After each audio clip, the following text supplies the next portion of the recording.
Hello students, welcome again to my channel. आज के lecture में बेटा हम क्लास 10th का झज्जर डिस्ट्रिक्ट में होने वाला प्री बोर्ड का क्वेश्चन पेपर सॉल्व करेंगे। क्या करेंगे? झज्जर डिस्ट्रिक्ट में होने वाले प्री बोर्ड एग्ज़ाम का जो क्वेश्चन पेपर है उसे सॉल्व करने जा रहे हैं। आपके स्क्रीन पर ये क्वेश्चन पेपर है। तो सबसे पहले तो हम जल्दी से इसकी इंस्ट्रक्शंस देख लेते हैं। 3 घंटे का हमारा समय है, 80 हमारे नंबर हैं और सभी प्रश्न यहाँ पर आप देख सकते हो अनिवार्य हैं। कुल 53 प्रश्न हैं जो कि 4 खंडों ABCD में बटे हुए हैं। मैं दोनों मीडियम में कोशिश करती हूँ कि आपको बता सकूँ। 53 क्वेश्चन डिवाइडेड इनटू 4 सेक्शंस। ठीक है भाई। फर्स्ट सेक्शन में हमारे 1 से 40 तक के प्रश्न हैं जो कि 1 अंक का है। अब मैं आपको ये बता दूं, ये पेपर जो हमें प्रोवाइड कराया गया है तो ये सैम्पल पेपर है। वैसे जब आप फाइनल पेपर में दोगे तो ये जो 40 क्वेश्चंस हैं वो आपको पार्ट नंबर 2 में मिलने वाले हैं, पार्ट नंबर 1 में नहीं मिलेंगे वो। ठीक है।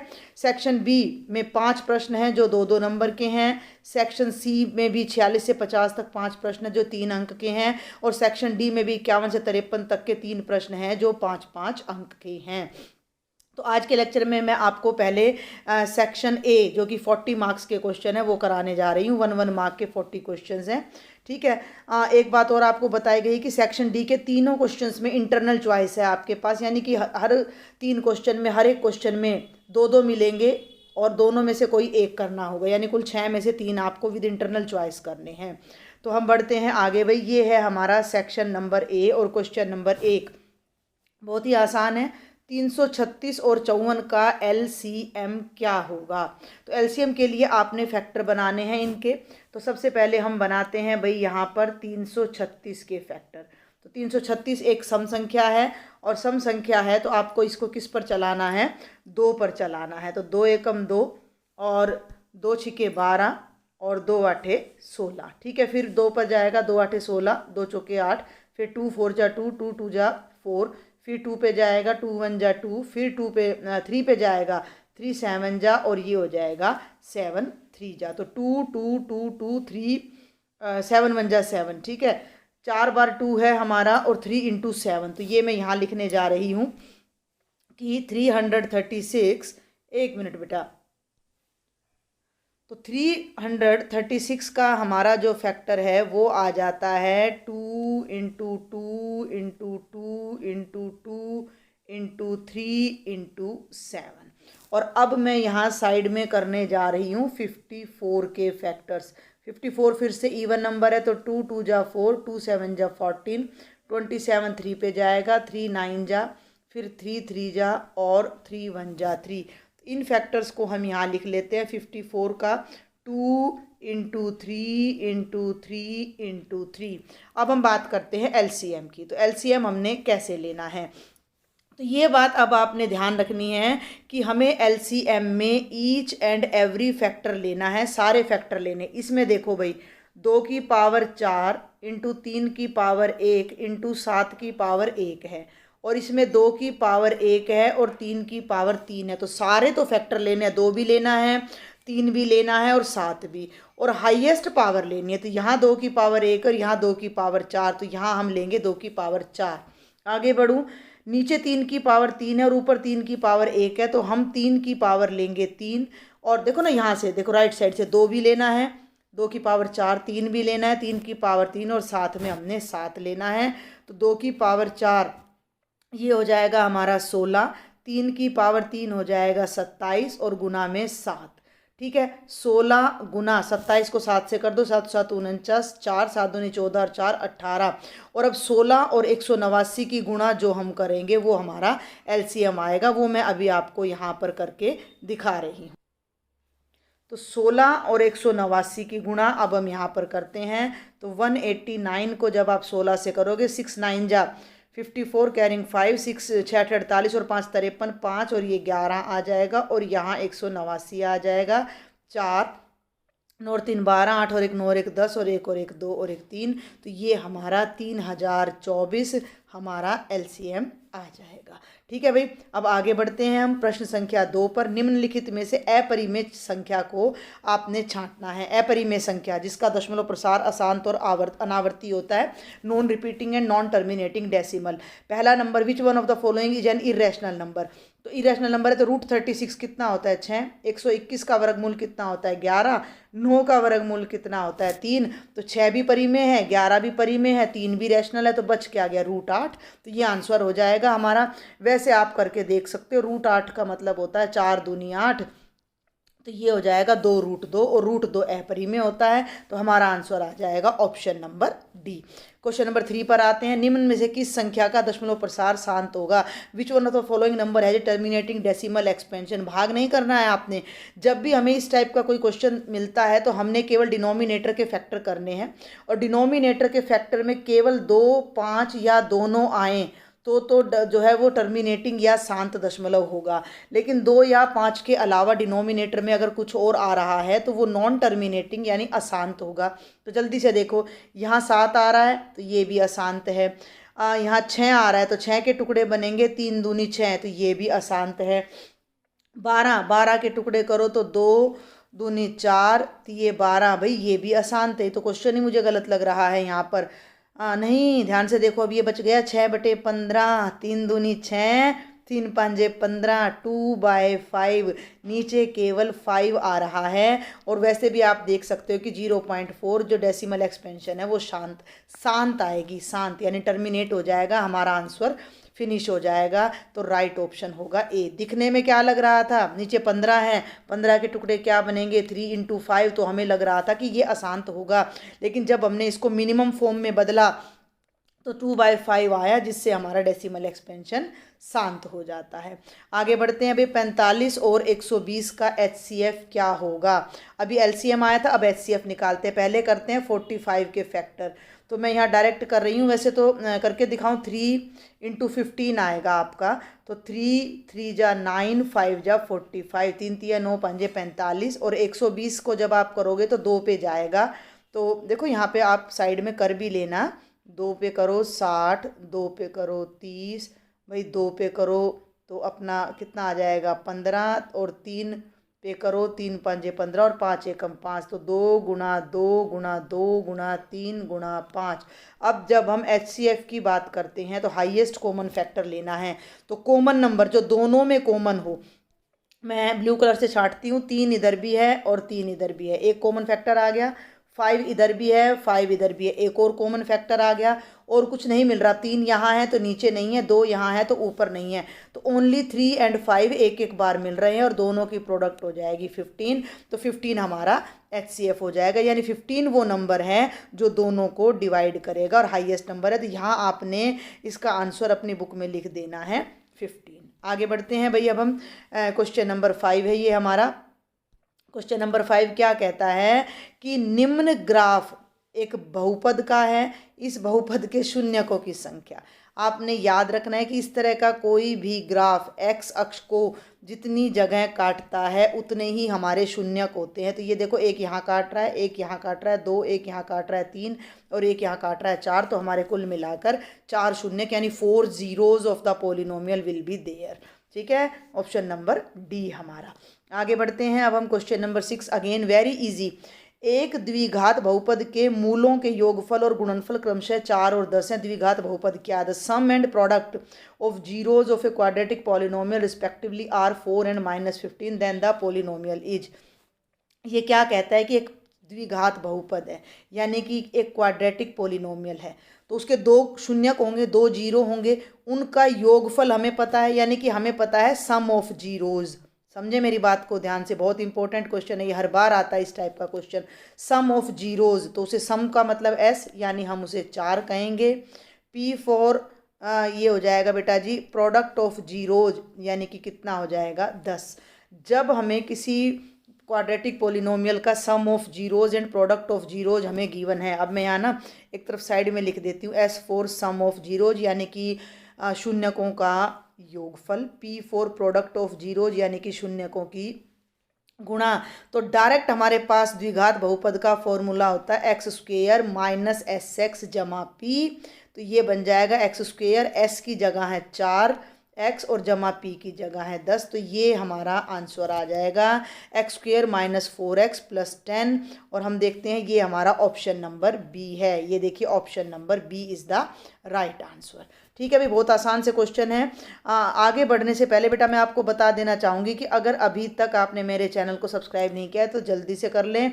मैं कई सारे सैम्पल पेपर आपको कराने वाली हूँ। प्रीवियस ईयर के क्वेश्चन पेपर के कंप्लीट सॉल्यूशन मैंने ऑलरेडी अपने चैनल पर अपलोड किए हुए हैं, MCQ अपलोड किए हुए हैं, तो वहाँ से भी आप अपने पेपर की अच्छे से तैयारी कर सकते हो। कोई डाउट है तो आप, मैंने व्हाट्सएप ग्रुप बनाया हुआ है जिसका लिंक मैं डिस्क्रिप्शन बॉक्स में डाल दूँगी, तो वहाँ से भी आप ग्रुप को ज्वाइन करके मुझसे अपने डाउट शेयर कर सकते हो। आगे बढ़ते हैं। क्वेश्चन नंबर 7 है रैखिक समीकरण 4x घटा 2y बराबर है 9 का ग्राफीय रूप क्या दर्शाता है। Linear equation shows graphically. देखो इंग्लिश में तो बहुत ही आसान है। लीनियर के शुरू में क्या है, लाइन प्लस AR है, और लाइन जिसमें आ गई उससे क्या बनेगी, लाइन ही बनेगी, रेखा ही बनेगी, तो एक स्ट्रेट लाइन बनेगी, सरल रेखा। जिस समीकरण की अधिकतम घात 1 होती है, मैक्सिमम पावर 1 होती है, उससे एक स्ट्रेट लाइन ही हमारी बनती है। क्वेश्चन नंबर 8 ये चैप्टर 3 से आ रहा है। समीकरणों यानी equations A1x plus B1y plus C1 बराबर है 0, A2x plus B2y plus C2 बराबर है 0 में ये क्या दे रहा है, A1 by A2 is not equal to B1 by B2 है। तो निम्नलिखित में कौन सा सत्य है कि जो हमारा सॉल्यूशन होगा वो प्रतिच्छेद करेगा, संपाती करेगा, समांतर है या कोई नहीं। If in these equations A1 by A2 is not equal to B1 by B2 then which of the following is true. जब ये दोनों रेशो इक्वल नहीं होते हैं तो दोनों लाइंस इंटरसेक्टिंग होती हैं हमारी, और हमारा जो सॉल्यूशन आता है वो एक यूनिक अद्वितीय हल हमारा आता है। तो हमारा जो आंसर आएगा वो प्रतिच्छेद करती हुई रेखाएं आएगा। ये टेबल आप अपने इस चैप्टर में से ज़रूर याद कर लेना। इस टाइप का एक क्वेश्चन 1 मार्क में 100% आएगा। ठीक है भाई, आगे बढ़ते हैं। क्वेश्चन नंबर 9 बहुत ही आसान पेपर है, ये आपके बेस को क्लियर कर रहा है बस। निम्न समीकरणों में कौन सा समीकरण द्विघात समीकरण है। निम्न समीकरणों में कौन सा समीकरण द्विघात समीकरण। द्विघात समीकरण क्या होता है, जिसमें 2 की पावर जरूर हो। तो वैसे तो देखो इस सवाल को करने की ज़रूरत, ये गलत पूछ रहा है इस क्वेश्चन को। कौन सा द्विघात समीकरण नहीं है ये पूछना चाहिए, क्योंकि जब इसको देखो आप तो ये बनेगा x इंटू एक्स प्लस 1। जब आप इसे सोल्व करोगे तो x को x से गुणा करोगे तो ये बनेगा x स्क्वेयर प्लस x, यानी इसकी पावर 2 आ रही। तो ये तो द्विघात समीकरण यानी क्वाड्रेटिक इक्वेशन है। ये भी पावर 2 है तो ये भी क्वाड्रेटिक इक्वेशन है, ये भी पावर 2 है तो क्वाड्रेटिक इक्वेशन है। इसको सॉल्व करो, लेफ्ट साइड बनेगी a square plus b square plus 2ab is equal to x square plus 5, और दोनों तरफ से एक्स स्क्वेयर कैंसिल हो जाएगा, 2x और 1 जो है राइट में चला जाएगा, तो 2x इज इक्वल टू 4। ये क्वाड्रेटिक नहीं है, तो इसमें आना चाहिए था निम्न में कौन सा द्विघात समीकरण नहीं है। तो हमारा आंसर आ जाएगा ऑप्शन नंबर डी। इस तरह की मिसप्रिंटिंग अलबत्त तो आपको फाइनल एग्जाम में बहुत कम मिलेगी, लेकिन फिर भी मिले तो क्वेश्चन जरूर अटैम्प्ट करके आना है, क्योंकि कई बार ऐसे बेनिफिट ऑफ डाउट आपको मिल जाता है, पूरे मार्क्स वहाँ पर आपको मिलते हैं। ठीक है, आगे बढ़ते हैं क्वेश्चन नंबर 10 पर। निम्नलिखित में से किस समीकरण का मूल -5 है। Which of the following equation has a root -5। इसको करने का क्या तरीका है। जितनी भी इक्वेशंस आपको दी गई हैं उनमें x के प्लेस पर आपने -5 रखना है, और जिस इक्वेशन में -5 रखने पर आपकी राइट साइड के इक्वल आपका आंसर आ जाए, 0 आ जाए, तो उसी का सॉल्यूशन होगा। तो पहले इसको पकड़ते हैं। x प्लस 5 का स्क्वेयर इज इक्वल टू 0। मैं यहाँ x की जगह रखने जा रही हूँ -5 और +5 का स्क्वेयर। -5 + 5 0, 0 का स्क्वेयर 0, तो क्या हो गया भैया, ये हो गया 0 इज इक्वल टू 0। ये तो यहीं पे सेटिस्फाई हो गया फर्स्ट वन में ही। -5 को मैंने यहाँ रखा और my answer is 0 is equal to 0, तो ये हमारी पहली ही इक्वेशन का मूल हो जाएगा। फिर भी आप क्रॉस वेरीफाई करो। दूसरे में देखो -5 -10 का स्क्वेयर 100 आएगा, यहाँ रखोगे तो भी नहीं आएगा और यहाँ रखोगे तो भी नहीं आएगा, तो हमारा आंसर हो जाएगा ऑप्शन नंबर ए। आगे बढ़ते हैं क्वेश्चन नंबर 11। एक द्विघात समीकरण ax² जमा bx जमा c बराबर 0 के मूल वास्तविक होंगे यदि। इसको मैं इंग्लिश में भी साथ साथ ले लेती हूँ। Roots of the quadratic equation ax² + bx + c is equal to 0 will be real. किसी भी द्विघात समीकरण के रूल रियल तब होते हैं, वास्तविक तब होते हैं जब उसका डिस्क्रिमिनेंट पॉजिटिव हो, विविक्तर पॉजिटिव हो। और विविक्तर क्या होता है? b² - 4ac 0 से बड़ा हो। तो ये हमारा आंसर होता है। तो ऑप्शन नंबर बी हमारा यहाँ पर राइट आंसर हो जाएगा। अगला प्रश्न फिर इसी से आ गया है। ये देखो भाई, 11th और 12th इतना ऊपर नीचे दे रखे हैं कि एक दूसरे से आप इनकी चीटिंग कर सकते हो आराम से। तो देखते हैं भाई, एक सेकंड के लिए। क्वेश्चन नंबर 12 ये क्या कहता है? क्वेश्चन नंबर 12 में ये क्या कहता है? क्वेश्चन नंबर 12 में कि इस द्विघात समीकरण का विविक्तर ज्ञात करो, find the discriminant of quadratic equation. अब भी मैंने आपको बताया डिस्क्रिमिनेंट की वैल्यू क्या होती है, b² - 4ac। a x² का कोफिशिएंट होता है, b x का, और c कांस्टेंट होता है। तो इसका ये आंसर आपने लिख देना है। आगे बढ़ते हैं। Question number 13, a + d a + 2d के प्रथम n पदों के योग का सूत्र लिखें। ये क्या है? AP है। AP के n पदों का योग यानी SN का फॉर्मूला क्या होता है? n/2 × 2a + n - 1 × में d, द ईजीएस्ट वन। बहुत ईजी क्वेश्चन है। आगे चलते हैं। Question number 14, 3 1 - 1 - 3 dash dash dash का सार्वंतर ज्ञात करें, find the common difference of this AP। जब भी आपको ऐसा कोई सार्व अंतर का क्वेश्चन आ जाता है तो डी का मतलब क्या होता है? Second term minus first term, always remember. तो सेकेंड टर्म दूसरे नंबर पे 1 है, फर्स्ट टर्म पहले नंबर पे 3 है, और एक में से 3 माइनस करोगे तो माइनस का 2 आएगा। Got it? कॉमन डिफरेंस आ गया। आगे बढ़ते हैं क्वेश्चन नंबर 15 पर। AP -7 -4 -1 2 डैश डैश डैश 101, ये पूरी आपकी AP है। और इसमें इसने पूछा है कि -7 से लेकर 101 तक इसमें कितने पद हैं, how many terms are there in this AP। तो सबसे पहले तो आपने इसमें A फाइंड करना है। A का मतलब सबसे पहली टर्म -7। फिर आपने इसमें D फाइंड करना होता है। डी अभी अभी मैंने बताया है, फिर से रिपीट हो जाता है, A2 - A1। सेकेंड टर्म कितनी है? -4, उसमें से माइनस करना है -7। ध्यान देना है, भी डबल माइनस है ये। मैं डिफरेंट कलर यूज कर लेती हूँ, डबल माइनस है ये यहाँ पर, ठीक है। तो ये हो गया -4, 2 माइनस से प्लस हो गया +7, तो डी आ गया 3। तो यहाँ नोट करते हैं, A हमारा है -7, डी हमारा आ जाता है 3। और अब हमें ये बताना है कि इसमें कितनी टर्म्स हैं। तो हम मान लेते हैं कि ये जो 101 है ये nth टर्म है, तो an हो जाएगा 101। an का फॉर्मूला होता है a + n - 1 × d = 101। इसमें जो जो वैल्यू नोन है उन्हें पुट कर दो, a के प्लेस पर रख दो -7, n हमें पता नहीं है कितना है, d की वैल्यू है 3 = 101। ये जो -7 है ना भाई, इसको तो राइट में ले जाओ, तो ये 101 में ऐड हो जाएगा, और इनकी मल्टीप्लाई कर दो। 3 को पहले n से करो तो ये बनेगा 3n, फिर 3 को 1 से करो -3, और ये हो जाएगा = 101 प्लस में 7। Got it? तो 101 + 7 कितना हो जाएगा? 108 हो जाएगा। तो ये हो जाएगा 3n - 3 = 108, यानी 108। अब इस 3 को फिर राइट में ले जाओ तो जुड़ जाएगा, तो 108 में 3 जुड़ेगा तो 111, और n निकालना है तो 3 111 के बटे में आ जाएगा, यानी 111 को 3 से भाग करो तो 3 तिया 9 और 3 7 21, तो n का वैल्यू आ जाएगी 37, यानी कि जो ये 101 है ये 37वें नंबर पर है। इट मीन्स इस AP में कुल 37 टर्म्स हैं। ठीक है भाई, आगे बढ़ती हूँ अब मैं। AP -9 -5 -1 का अगला पद क्या होगा? ध्यान दें, अगला पद क्या होगा, यानी कि हमने चौथी टर्म बतानी, पहली पता है, दूसरी पता है, तीसरी पता है, नेक्स्ट टर्म बतानी। या तो आप अंदाजा कर लो भाई, इसमें से 4 जोड़ा तो ये आ रहा है, इसमें 4 जोड़ा तो ये आ रहा है, तो इसमें 4 जोड़ दो। देखो भाई, -9 में 4 जोड़ा तो -5 आ गया, -5 में 4 जोड़ा तो -1 आ गया, तो -1 में 4 जोड़ोगे तो 3 आ जाएगा, तो अगला पद 3 होगा। जिन बच्चों को ये लॉजिक समझ नहीं आया तो उन्होंने बाकायदा मेथड देखना है। A कितना है? -1 है। D कितना है? -5, यानी A2 - A1।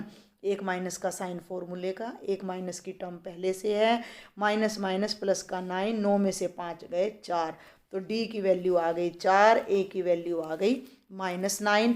अगला टर्म, पहली दूसरी तीसरी तो पता है हमें निकालनी है, चौथी टर्म का फॉर्मूला होता है a जमा 3d। तो a की वैल्यू है -9 जमा 3, d की वैल्यू है 4। तो ये हो जाएगा -9 + 12, तो 12 में से 9 गए 3। पहले भी हमारा आंसर 3 आ रहा था, अभी भी हमारा आंसर कितना आ रहा है, 3 आ रहा है। ठीक है भाई। अगला हमारा है 17th क्वेश्चन।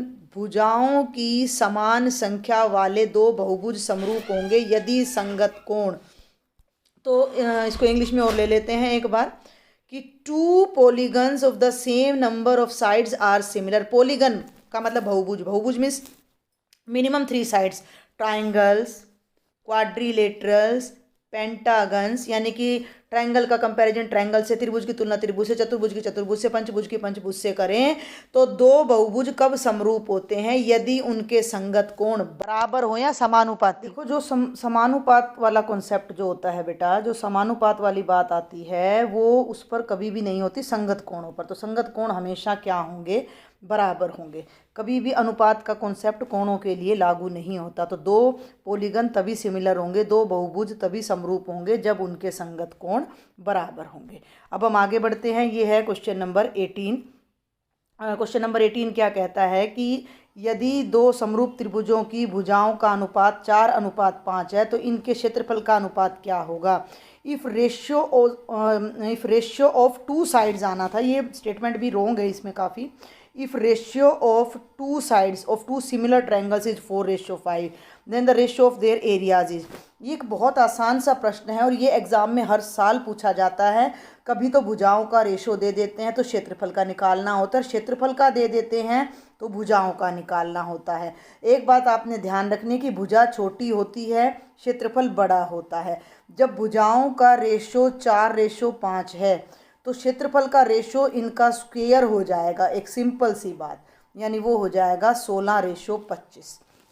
तो हमारा जो आंसर आ जाएगा 16:25। बस आपने डायरेक्ट ये याद रखना है।